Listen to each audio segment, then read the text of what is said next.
Olá pessoal, eu sou o Bruno. E eu sou o Vitor. Estamos de volta depois de uma longa pausa no canal. E hoje viemos falar sobre o segundo episódio da segunda temporada de Black Mirror. O episódio chama White Bear, Urso Branco, e trouxemos esse episódio primeiro porque a gente gosta bastante da proposta de reflexão que Black Mirror traz, e a gente vai discutir aqui o porquê que é interessante assistir esse episódio e falar sobre ele. Então, roda a vinheta.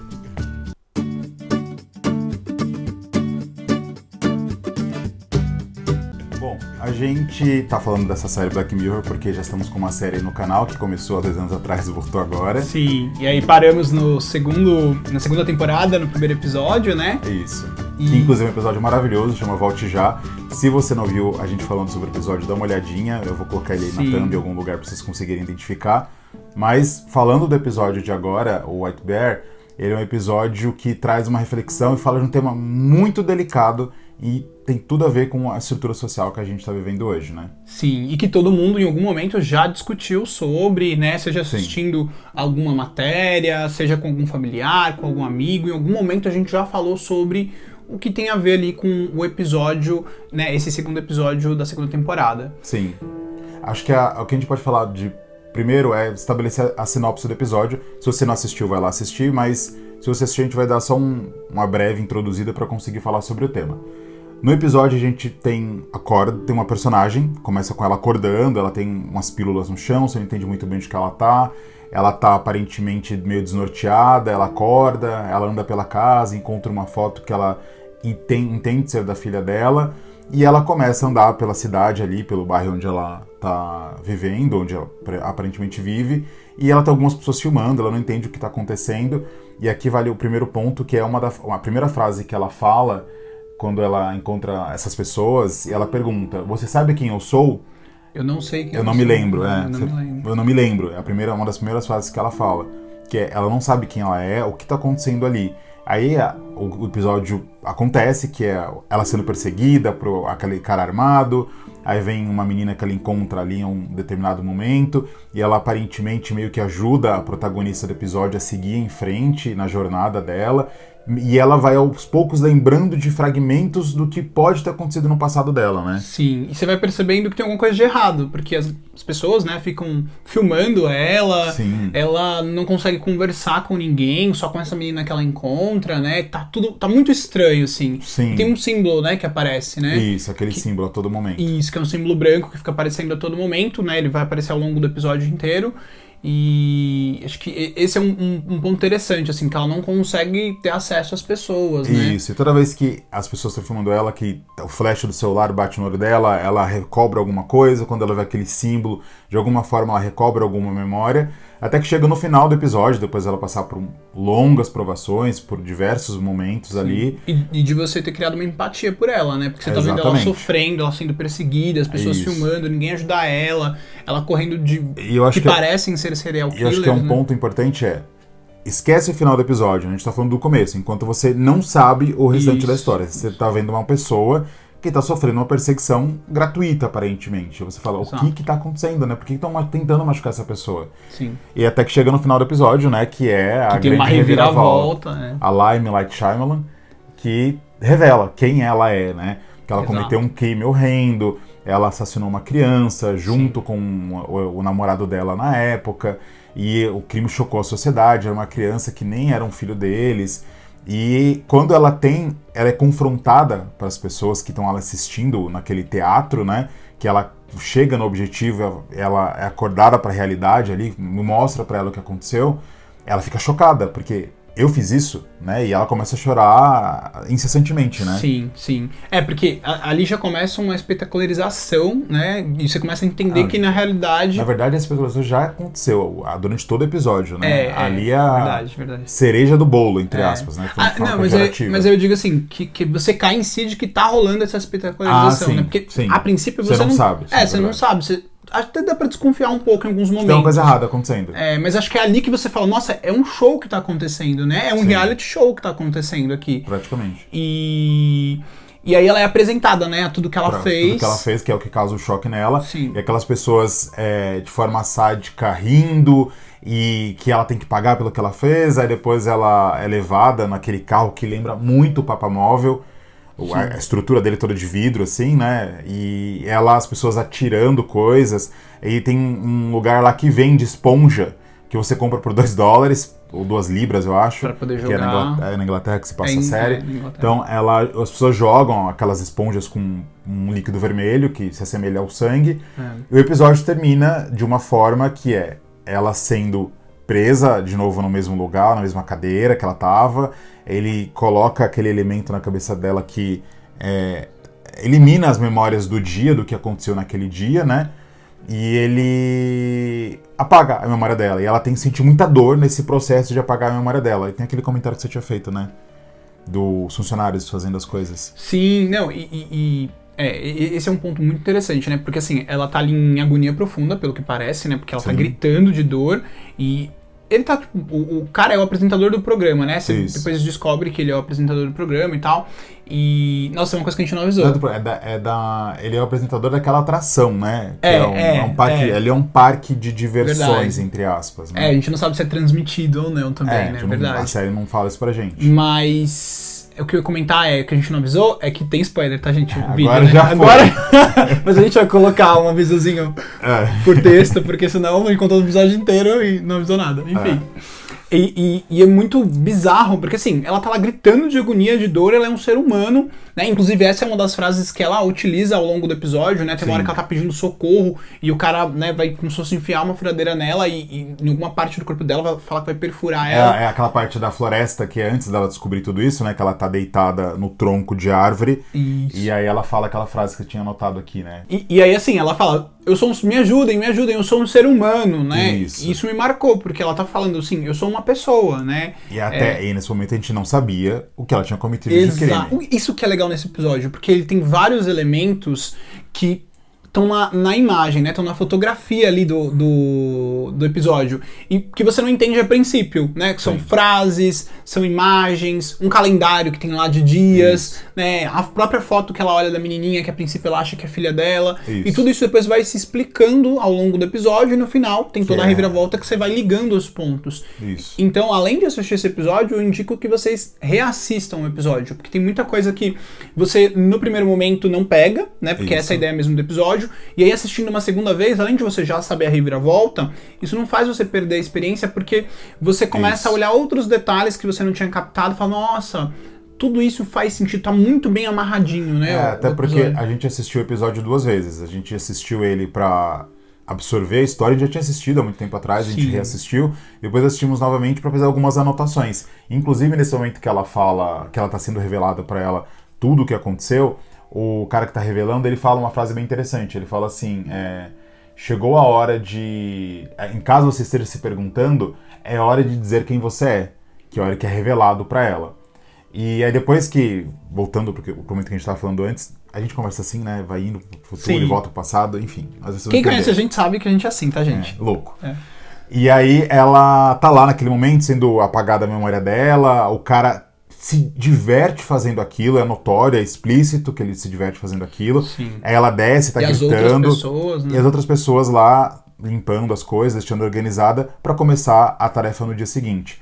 E quando vai começar a tarefa no dia seguinte, que isso vai mostrando no finalzinho ali nos créditos, a gente é apresentado pro nome do local, que a gente descobre que é o Parque de Justiça Urso Branco, que é remetendo ao crime que ela cometeu. É como se fossem vários easter eggs, né, que eles vão deixando ao longo do que ela vai sofrendo de tortura. E depois no final é explicado.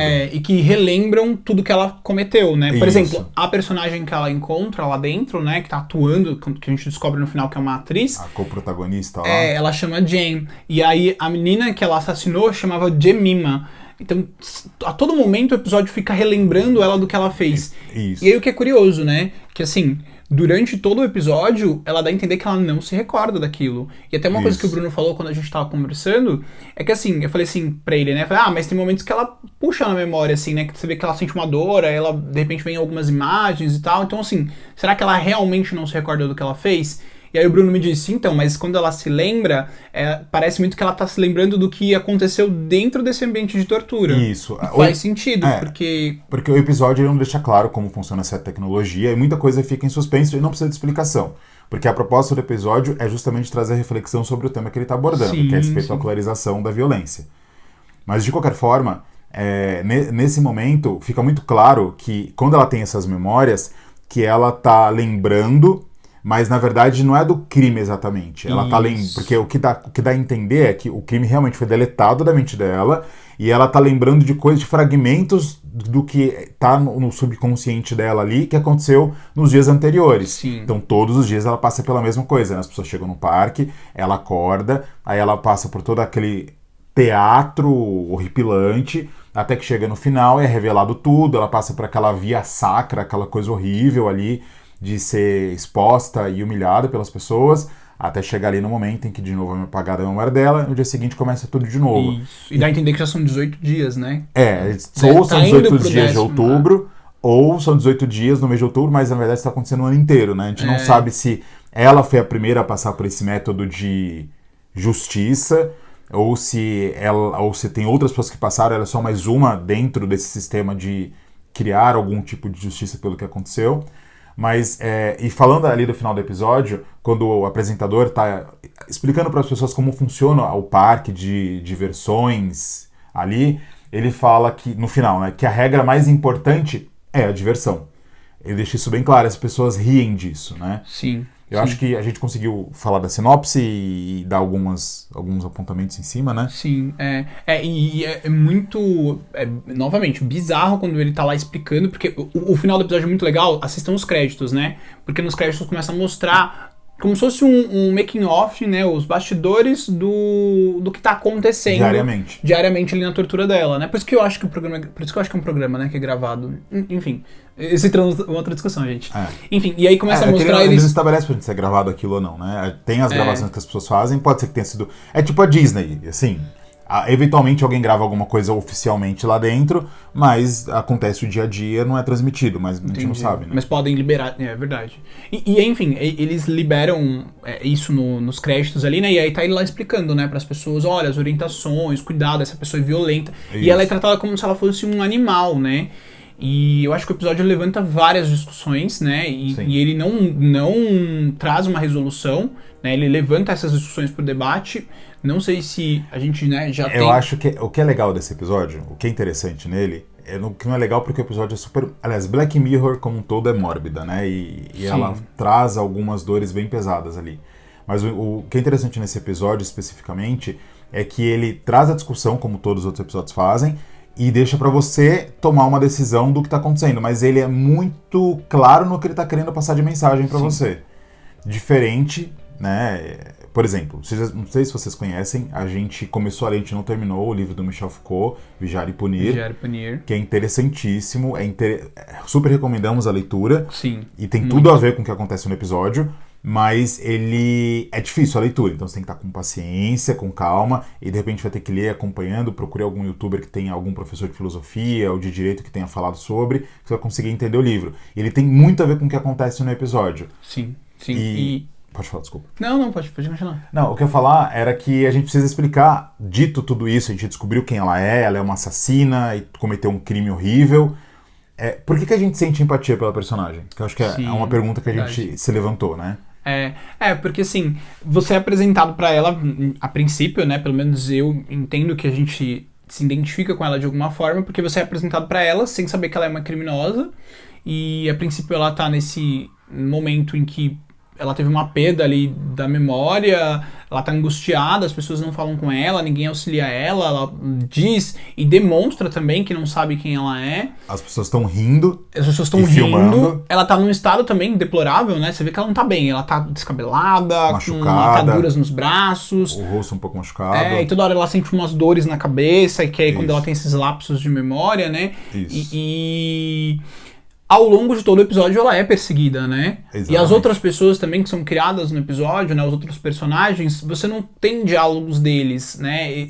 Eles não são apresentados pra você de uma forma que cative. E isso é proposital mesmo, né? Sim. Pra justamente criar esse contraponto quando tem toda a reviravolta do episódio, né? Isso. E aí eu acho que esse é um dos grandes fatores de que você tem, porque que você tem empatia por ela. Você tá vendo uma pessoa sentindo dor, sendo humilhada e as pessoas estão rindo. Você fala, mas por que Porque esse sadismo tá acontecendo? Por que elas estão rindo da desgraça de uma pessoa que tá sendo perseguida por um cara com uma arma? Sim. Por que você tá rindo? Exatamente, com vários, né? Com várias armas, que é bizarro, né?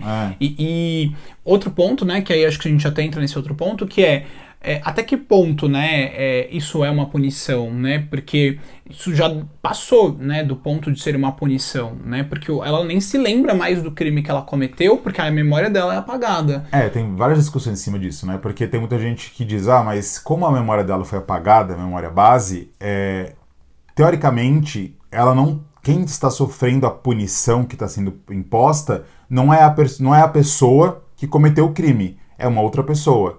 É quase que um elemento ruptura ali, né? De você ter um negócio da sua memória que separa quem você é na sua vida profissional, na sua vida pessoal. Se você não assistiu Ruptura, assista. A gente vai depois também falar sobre memória e tal, é bem interessante. Voltando pro adendo que eu fiz aqui, é que o episódio justamente faz isso, de que a pessoa tá apagada, tá com a memória apagada. Será que a pessoa que cometeu o crime, ela é a pessoa que está sendo punida? Porque aparentemente ela esqueceu a história de vida, mas ela não perdeu as noções básicas, isso, né? De comunicação, do que é adequado e do que não é. Sim, como se comunicar, né, com as outras pessoas, interagir. Exatamente. A base dela ainda está estruturada, mas as memórias dela, é que aí não fica claro, e acho que até não importa tanto ali pro episódio, o que eles apagam especificamente da memória dela, além do ato que ela cometeu, né, do crime.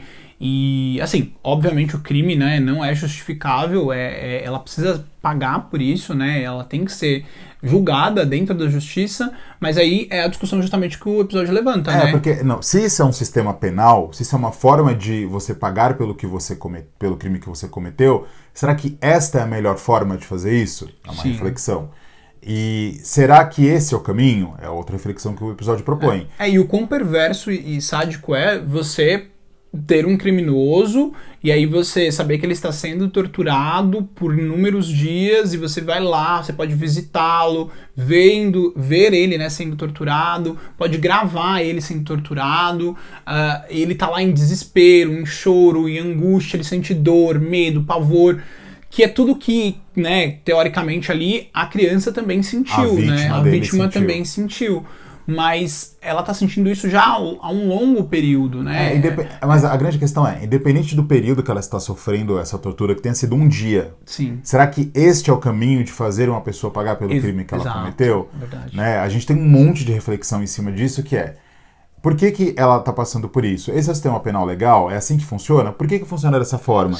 Por que ela está sendo punida assim? Será que esse é o melhor caminho? Será que não existem outras formas? Será que existe uma outra forma mais humana de tratar essa pessoa? E muita gente vai ficar nessa discussão, mas ela cometeu um crime horrendo. Sim, é um crime horrendo que ela cometeu. Mas a punição desse crime, dessa forma, é o caminho? Sim. É que isso nem sei se dá pra considerar uma punição, né? Porque, assim, existe uma diferença entre vingança e justiça, né? Exatamente. Que ali tá olho por olho e tá até um olho por olho desmedido já, né? Sim. Que é isso que esse é o ponto que eu tô comentando. Sim, mas é desmedido dependendo do peso que você dá pro crime que ela cometeu, né? Sim. Então, que é uma coisa muito, muito subjetiva, que é o que cada um vai olhar, que é a discussão que muita gente estava tendo. Inclusive, quando a gente foi fazer a produção do vídeo, a gente viu muita gente falando e comentando sobre o episódio em vários fóruns e coisas diferentes, de assim, mas a memória dela foi apagada. Então, na verdade, ela não é a pessoa que cometeu o crime que está sendo punida, é uma nova pessoa. E tentando justificar que, assim, se ela tivesse com memória normal e ela estivesse passando por essa via de tortura diária, justificaria. Mas será que alguém parou para pensar, né, no sentido de que as pessoas estão assistindo uma pessoa ser torturada? O quão você não está incentivando a violência das pessoas que estão assistindo isso? Sabe, aquele desejo sádico de vingança, e não foi nem alguém que você conhece que sofreu o crime. É uma pessoa que você nunca ouviu falar, que foi assassinada. E você vai até esse parque para assistir uma pessoa ser torturada e você tá lá ajudando nessa tortura, você tá colaborando, porque você tá filmando, você tá lá ajudando a oprimi-la, você tá criando um ambiente totalmente hostil. E que é aquele momento que você trouxe, né? Será que isso é justiça? Porque isso não é justiça, isso é vingança, né? E esse, pelo menos no meu ver, não é a forma adequada de encontrar uma punição para uma pessoa cometer um crime. Não é desse jeito. A gente só está reforçando o sadismo da sociedade. Isso já acontece no dia a dia no noticiário, quando a gente vê noticiários sensacionalistas que mostram crimes e detalhe do crime e coisas que não precisavam ser dessa forma, né? Também é uma crítica a isso, né? Sim. Que de alguma forma ainda existe, né? Essa espetacularização dos crimes, da violência. Sim. O quão curiosos nós somos, mas o quanto essa curiosidade não pode estar em primeiro lugar, né? Quando a gente está falando de justiça, quando a gente está falando de atos que são hediondos, Sim. e aí você começa a esquecer o ato em si e vira uma glamorização do que está acontecendo. Sim. Ali E tem um outro ponto que acontece no episódio, que eles levam crianças junto, aí você fala, nossa, mas isso é porque é uma série de televisão. Se realmente acontecesse isso, não levariam crianças. Levariam sim crianças e adolescentes. A gente não pode duvidar das coisas somente depois que a gente viveu nos últimos anos. O ser humano, infelizmente, ele nem sempre consegue encontrar a forma mais ética, adequada e de resolver as situações. E a gente acaba partindo para a violência, que não é o caminho, né? A violência nunca é o caminho. Nunca é o caminho. Por isso que é importante a gente discutir esses temas, e mesmo sendo um tema, né, em um episódio muito difícil de ver, muito mórbido, violento, ao mesmo tempo é muito importante, né? Porque ele traz uma discussão e que eu acho que a gente ainda não chegou numa solução, né, das melhores, né, ou a ideal, mas que estamos chegando próximo, estamos discutindo, né, sobre isso e óbvio, né, isso vai depender de cada país, de vários fatores, né. Porque os países punem de forma diferente, né, tem países que tem prisão perpétua, que tem pena de morte, que é anos de prisão, cada um tem uma regra e cada país trata de uma forma os crimes cometidos dentro do seu território ali. Mas o que a gente precisa encontrar enquanto sociedade, e o episódio deixa isso muito claro, é formas não sádicas de tratar as coisas. Exatamente. Tem uma parte do episódio que tem uma mulher que muito cara de ser uma mulher muito fofinha, assim, parece uma pessoa muito gentil, e ela rindo, assim, do que tá acontecendo ali. Aí você fala, gente, ela tá rindo, sabe? Que houve também um trabalho de dessensibilização do que está acontecendo ali, né? Que é aquilo que eu falei, ela virou um bicho, né? Ela virou uma atração, né? Para que a gente consiga justificar a violência, o prazer. Eu vou ser ousado aqui. Eu não tenho propriedade para falar do livro do Foucault, porque eu não li o livro inteiro. Mas tem um momento do livro, eu li acho que até metade, que ele fala sobre que na Idade Média as torturas aconteciam em praça pública. E as pessoas, elas assistiam essa tortura em praça pública e elas torciam por aquilo, né? Elas ansiavam por aquilo. E a gente foi perdendo essas nossas características de fazer isso porque os crimes e as punições começaram a ser veladas em outros locais, que não em praça pública. Então a gente começa a se afastar dessa tortura, dessa violência e olhar as coisas de uma outra forma, né? Foi a estrutura social de justiça, na verdade, que a gente tem hoje em países diferentes, de formas diferentes nos países, que permitiu a gente chegar aqui até hoje, né? Então a gente encontrou uma forma de punir, de repente não é a melhor, mas a gente precisa encontrar a melhor forma de julgar crimes, de julgar as coisas que acontecem, e que a gente consiga que aquela pessoa que cometeu aquele crime, de alguma forma, consiga ser reinserida na sociedade. Porque senão... esse é o objetivo, né? Entendo que, além de você... de a justiça ser realizada, eu entendo que o objetivo é corrigir, né, esse erro que a pessoa cometeu, e aí de que forma que a gente vai conseguir reinserir essa pessoa na sociedade, né? Isso, a gente está falando de forma ampla, porque nós dois não somos da área do direito, não somos da área da justiça, não somos da área da filosofia. A gente está aqui discutindo e levantando... nem temos uma conclusão também sobre o que fazer, né? Por exemplo, esse episódio, porque ela cometeu um crime hediondo, né? Ela assassinou brutalmente, gravou uma criança sendo assassinada brutalmente. Isso. E assim, ela não fez nada, né? Mas ao mesmo tempo, o que justifica ela ser torturada, né? Sobre todos os fatores que a gente comentou, né? Por longos períodos, dias, criar todo um reality show, ou todo um parque, uma atração, várias pessoas. Não faz sentido. Não faz sentido algum, né? Não faz sentido. E isso virou uma forma até de rentabilizar, né? Porque as pessoas estão pagando. Lá, tem uma placa lá que mostra quanto que as pessoas pagam para entrar dentro daquele parque, né? Então virou um negócio. Exatamente. Né? E quando só para não perder, porque eu estava falando dessa questão dos crimes e da punição, eu tô falando isso para qualquer tipo de crime que seja cometido, desde os mais leves aos mais hediondos. A gente precisa encontrar formas de que as pessoas que cometeram os crimes consigam pagar por eles e consigam ser educadas, reeducadas e reinseridas na sociedade. De repente, talvez um crime muito grave vai precisar de alguma medida que vai ter que envolver pessoas especialistas, e esse que é o ponto. A gente aqui, eu, você, que não somos especialistas da área, a gente pode opinar, mas quem vai conseguir falar com propriedade, ajudar a trazer uma reflexão profunda sobre o tema, que é o que é necessário para esse tipo de discussão, são pessoas que estudaram sobre isso. São filósofos, historiadores, pessoas do direito, psicólogos que vão conseguir discutir e que têm um entendimento disso para conseguir... Sociólogos, sim. Né, que vão conseguir ajudar a encontrar uma forma mais equilibrada de que a pessoa pague pelo crime que ela cometeu, porque afinal quem sofre um crime, independente de qual seja ele, que é a justiça dele, né? Sim. Quando eu fui assaltado, por exemplo, você fala, poxa, eu trabalho tanto, né? E eu tive um direito meu roubado e ainda tô com consequências, muito provavelmente, né? Que de repente, pagando o celular ainda que você comprou em 20 vezes, sabe? E no caso da criança, a família sofrendo luto de algo absurdo, de algo, né? Sim, é uma coisa lá em cima, né? Sim. Tipo, o meu celular roubado é isso daqui, perto de um crime de assassinato. E isso é um vespeiro, né? Porque é um assunto muito delicado. Muito delicado, isso. Porque isso, quando você fala... É muito difícil ser sensato, é muito difícil ser paciente, é muito difícil estar aberto ao diálogo, porque isso mexe com as emoções das pessoas. Exatamente. Né? Por isso que o parque é tão polêmico, né? Porque ele mexe com as emoções. Com sentimentos, enfim, com uma série de pontos. Pessoal, queria, né, que vocês comentassem aí também o que vocês acharam do episódio, também o que vocês acham de tudo isso que a gente comentou, né? Sobre a justiça, sobre punição, sobre tortura. Comentem aí. Também, se puderem, assinem o canal, né? A gente vai voltar aí com vídeos toda semana. Sim. Um beijo pra vocês. É isso. Nos vemos no próximo vídeo. Próximo vídeo. Tchau, tchau.